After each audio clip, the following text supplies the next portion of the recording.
समायोजन का निर्णय लगभग हो गया है, उसका कोई आदेश जारी होने का ही इंतजार है। एक आध हफ्ते में वो निर्णय जारी हो जाएगा। और जो मानदेय वाला विषय है, इसके लिए एक समिति बना दी गई है कि वो मानदेय के विषय पर विचार करके माननीय मुख्यमंत्री जी को, माननीय नेता सदन जी को अवगत कराएंगे और उसके अनुसार फिर उस पर निर्णय लिया जाएगा। माननीय मुख्यमंत्री जी से मेरी वार्ता हुई है, प्रथम चरण की बातचीत हो चुकी है और उनके साथ फिर से बैठना है। जो अभी हमारा पार्टी का सदस्यता अभियान चल रहा है, हमारे शिक्षक प्रकोष्ठ का भी सदस्यता अभियान चल रहा है।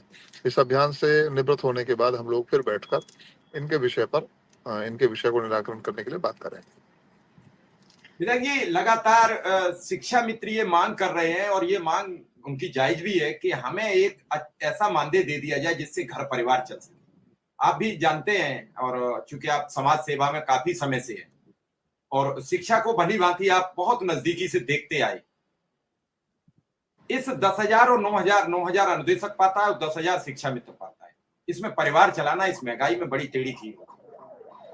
धरना हुआ, धरना को लेके कई सवाल खड़े हुए, हालांकि वो धरना आपके नेतृत्व में ही था, आपकी देखरेख में था और जैसा आपने चाहा वैसे विधिवत वापस भी चले गए। उसमें लोगों ने सवाल खड़े कर दिए कि सरकार के दबाव में धरना खत्म हुआ, जबकि धरना आपके सहयोग से कि मुख्यमंत्री जी तैयार हैं, तत्पर हैं और धरने के बाद बातचीत कराई जाएगी। बड़े सवाल उठे, शिक्षा मित्रों ने बड़े कटाक्ष किए। सरकार का अंग है, कर्मचारी हमेशा सरकार का होता है, वो किसी भी पार्टी का नहीं होता है। सरकार जिसकी रहेगी कर्मचारी उसके साथ होता है। शिक्षा मित्र भी साथ हैं, लगातार बीजेपी को मत देते आए, बीजेपी की अपार जीतें होती आई। इन सब को देखकर मानदेय पर विचार थोड़ा सा शीघ्र हो जाए, दिवाली पर अगर खुशहाली के दीपक जल जाए तो बड़ी सरकार की मेहरबानी होगी। बिल्कुल सही दिशा में ये विषय बढ़ रहा है और मैंने बताया ना कि बीच का दौर ऐसा रहा कि जो हमारे शिक्षा मित्र के नेतागण रहे, उन्होंने सरकार के साथ टकराहट और कड़वाहट का ही काम करने का काम किया। तो चीजें जो तय हो रही थी या की गई, तो कहीं दुख तो होता, तकलीफ तो होती है।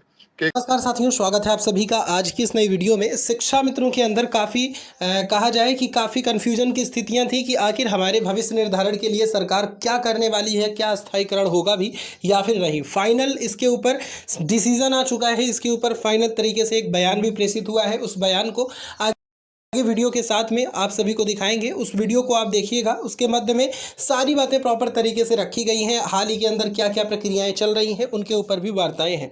सभी से रिक्वेस्ट है वीडियो को पूरा देखें, चैनल को भी आप सब्सक्राइब करें। दूसरे दल थे, सपा और बसपा के लोग थे जो 400 रुपये 500 रुपये बढ़ाया करते थे और यहाँ हमने 1,000 2,000 नहीं, 3 गुना बढ़ाया। 3,500 रुपये से सीधे 10,000 रुपये किया, कोई कम नहीं था।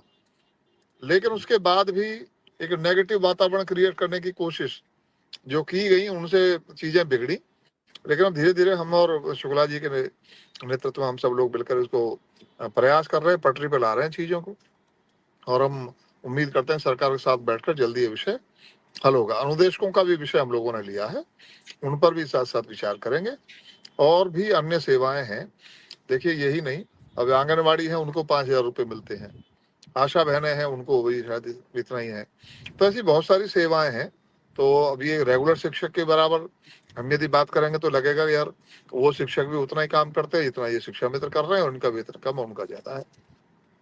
कुछ विसंगतियां चीजों में रहती हैं और सरकार तो चाहती थी कि इनका विषय चलता रहेगा, नहीं कोर्ट के निर्देश के कारण से, कोर्ट के निर्णय के कारण से इनका निर्णय उलझ गया, विषय समाप्त हो गया। लेकिन उसको फिर भी हम आगे बढ़ाए हुए हैं और मदद कर रहे हैं, कोशिश करेंगे कि और भी जो इनके मुद्दे हैं शुक्ला जी के, वो भी हल कराए जाए। शुक्ला जी हमारे साथ विधायक जी हैं, विधायक जी ने बड़ी गंभीरता से बातचीत की और अभी भी बात आपके समक्ष रख रहे हैं। शिक्षा मित्रों की आवाज को लेकर मुखर दिख रहे हैं और कह रहे हैं कि जल्द से जल्द न्याय दिलाने के लिए हम तत्पर हैं। कल बाबूलाल तिवारी जी ने भी यही शब्द कहा, उन्होंने भी कहा कि जिस ताकत से शिक्षक प्रकोष्ठ के नेता अध्यक्ष श्रीचंद शर्मा जी ने इस पूरे मामले को उठाया है, हम सब साथ मिलकर लड़ाई लड़ रहे हैं। तो क्या कहना चाहेंगे शिक्षा मित्रों के प्रदेश अध्यक्ष के नाते?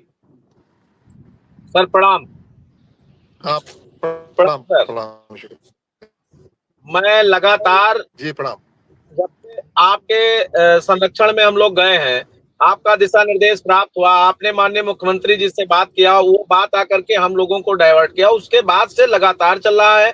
धरने पर धरना हुआ हमारा। धरने में आपसे बातचीत हुई, माननीय मुख्यमंत्री जी के कार्यालय पे बातचीत हुई, मैसेज मुख्यमंत्री जी को गया, उनके